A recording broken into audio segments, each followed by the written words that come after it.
Ever wondered why the most important tasks often get pushed to the bottom of your to-do list? Well, you're not alone. This phenomenon, known as procrastination, is a constant battle for many of us. It's that invisible force that holds us back, urging us to postpone tasks that we know are important. Procrastination is a universal struggle, affecting students cramming for exams, professionals racing against deadlines, and even artists seeking the perfect stroke of inspiration. It's an interesting paradox, isn't it? Despite knowing the importance of our task, we delay, we dawdle, we defer. Now you might think of procrastination as a personal failing, a lack of discipline perhaps, but it's more than that. It's a complex interplay of emotions, motivations, and fears. And understanding this interplay is the first step to overcoming it. In this video, we will dive into the world of procrastination, understand its roots, and learn effective strategies to overcome it. Why do we procrastinate even when we know it's not in our best interest? A question as old as time, yet the answer is rooted deep within the workings of our mind. The psychology behind procrastination is a fascinating journey into the human brain. It's a tug-of-war between two key players, the prefrontal cortex and the limbic system. The prefrontal cortex, the part of our brain responsible for decision-making and planning, is the sensible one that tells us to buckle down and get to work. On the other side, we have the limbic system, the part of our brain that controls our emotions. This is the little devil on our shoulder that whispers, "Why not do it later? Let's have fun now." It's in this clash between the immediate gratification that the limbic system craves and the long-term benefits that the prefrontal cortex understands where procrastination is born. You see, our brains are wired to prioritize immediate rewards. It's a survival mechanism that dates back to our cave-dwelling ancestors. Back then, the immediate reward of finding food or escaping a predator was far more important than the long-term benefit of building a shelter. And while we've come a long way from our cave-dwelling days, this preference for immediate gratification still lingers in our brains. This is known as temporal discounting or present bias, where we undervalue future rewards in favor of immediate ones. It's why we choose to watch another episode on Netflix instead of going for a run, or why we scroll through social media instead of working on that project due tomorrow. But here's the paradox. Even though we know that procrastinating is not in our best interest, we still do it because our brain tricks us into believing that the immediate reward is more valuable. It's a paradox that has left many of us feeling frustrated and stuck. Understanding this paradox is the first step towards beating procrastination. The journey to overcoming procrastination begins with understanding why we do it in the first place. It's about becoming aware of our brain's tendency to favor immediate rewards and learning how to navigate this internal conflict. It's about learning to work with our brain, not against it. And that, dear listener, is our mission. Picture this, it's Sunday night and you have a big presentation due on Tuesday. Our protagonist, let's call him Alex, finds himself in a familiar situation. He's got a crucial task ahead of him, a presentation that could make or break his academic career. Instead of getting started, he decides to watch just one more episode of his favorite show, reassuring himself that he has plenty of time. As the clock ticks, Monday morning dawns. Alex is met with the harsh reality. The presentation is no longer a distant task, it's due tomorrow. The panic sets in. The ticking clock, once a comforting background noise, now sounds like a countdown to disaster. Despite the growing anxiety, Alex can't seem to get started. The blank presentation screen stares back at him, an empty canvas waiting to be filled. Yet every time he tries to put his thoughts into words, he finds himself distracted. The lure of social media, the call of his video games, the tempting comfort of his bed, all conspire against him. As the sun sets on Monday, Alex is filled with regret. The hours he wasted seem to mock him. The sleep he loses over his procrastination fuels his anxiety further. He's caught in a vicious cycle of delay, stress, and guilt. Finally, the presentation day arrives. Alex, with his hastily put-together slides, stands before his audience, his heart pounding in his chest. The presentation is far from his best work. He stumbles, he fumbles, and he can't help but think about the time he squandered.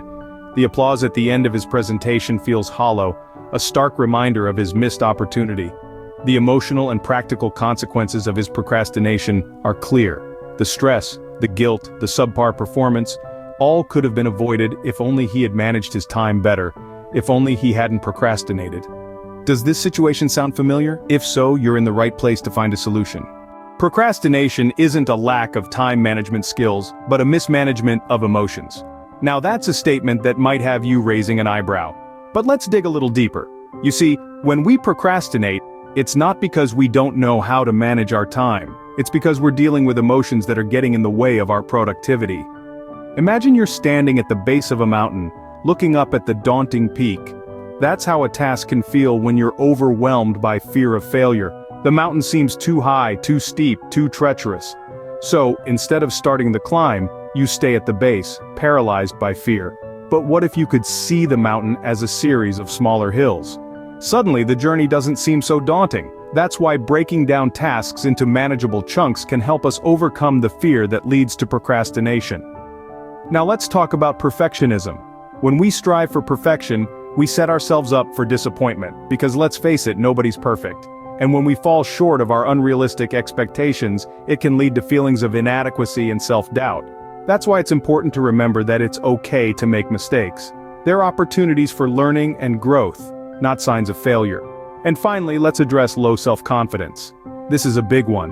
When we don't believe in our abilities, it's easy to fall into the trap of procrastination. But remember this: you have unique skills and talents that nobody else possesses. So instead of doubting yourself, embrace your individuality. Use your unique strengths to your advantage. At the end of the day, it's not about managing time, but managing emotions. It's about overcoming fear, letting go of perfectionism, and boosting self-confidence. Because when you do, you'll find that the mountain isn't so daunting after all. To tackle procrastination, we must first address these underlying emotional issues. Now that we understand the roots of procrastination, how can we overcome it? Well, there are proven strategies that can help us win this battle. First, let's consider the strategy of breaking tasks into manageable parts. It's often the size of the task that triggers procrastination. The mountainous task in front of us appears insurmountable, causing us to delay. So why not turn that mountain into molehills? Break the task into smaller, manageable parts. It won't feel as daunting, and each completed part will boost your confidence and motivation to tackle the next. Next, let's talk about the power of positive reinforcement. Rewarding yourself after completing a task or a part of it can be a great motivator. The reward doesn't have to be grand. It could be as simple as a short break, a favorite snack, or a few minutes of your favorite game. The key is to associate the completion of tasks with positive experiences, thereby encouraging your brain to want to get things done. And finally, setting clear, achievable goals is crucial. You see, when goals are vague or overly ambitious, they can be intimidating and lead to procrastination. Instead, set SMART goals: specific, measurable, achievable, relevant, and time-bound.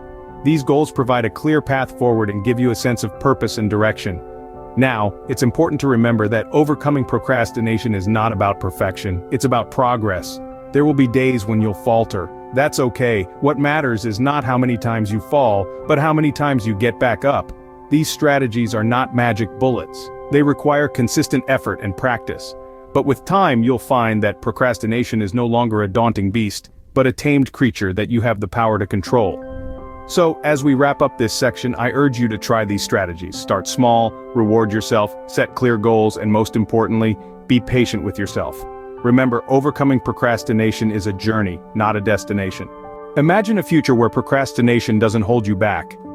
In this envisioned world, you're the master of your own time, not a slave to the ticking clock. You wake up, not with a sense of dread for the tasks that lie ahead, but with a sense of purpose. This is a world where your to-do list is not a source of anxiety but a roadmap to success. Every day, you're making strides towards your goals, not because you're pushed, but because you're pulled by a vision that excites you. The tasks that once seemed overwhelming are now just stepping stones on your path to achievement. Imagine the satisfaction of crossing off tasks, one after the other, knowing that each checkmark is a step closer to your dream. Imagine looking back at the end of each day not with regret over wasted hours but with pride in what you've accomplished. In this procrastination-free future, stress is significantly reduced. No longer are you playing catch-up, racing against deadlines, or scrambling to complete tasks at the 11th hour. You're in control, working at a pace that suits you. You're not just surviving, you're thriving. And let's not forget the boost to your self-esteem. There's a certain confidence that comes from knowing you can count on yourself to get things done. It's the kind of confidence that spills over into every aspect of your life, improving your relationships, your health, and your overall sense of well-being. But this isn't just a dream. This can be your reality. All it takes is the willingness to take the first step, to apply the strategies we've discussed, and to commit to a life without procrastination. And remember, overcoming procrastination isn't just about getting more done. It's about leading a more fulfilling life. It's about freeing up time to spend on the things that truly matter to you. It's about living with intention, not out of habit. Embrace the strategies discussed today, and you are on your way to a procrastination-free future. Procrastination might seem like an insurmountable mountain, but it's not. Remember, it's a paradox, a puzzle, and most importantly, a story we tell ourselves. Understanding the psychology behind it can make a world of difference. And armed with our strategies, you can conquer this mountain. You can break free from the chains of procrastination, rewrite your story, and unlock a future filled with productivity and accomplishment. Take the first step today.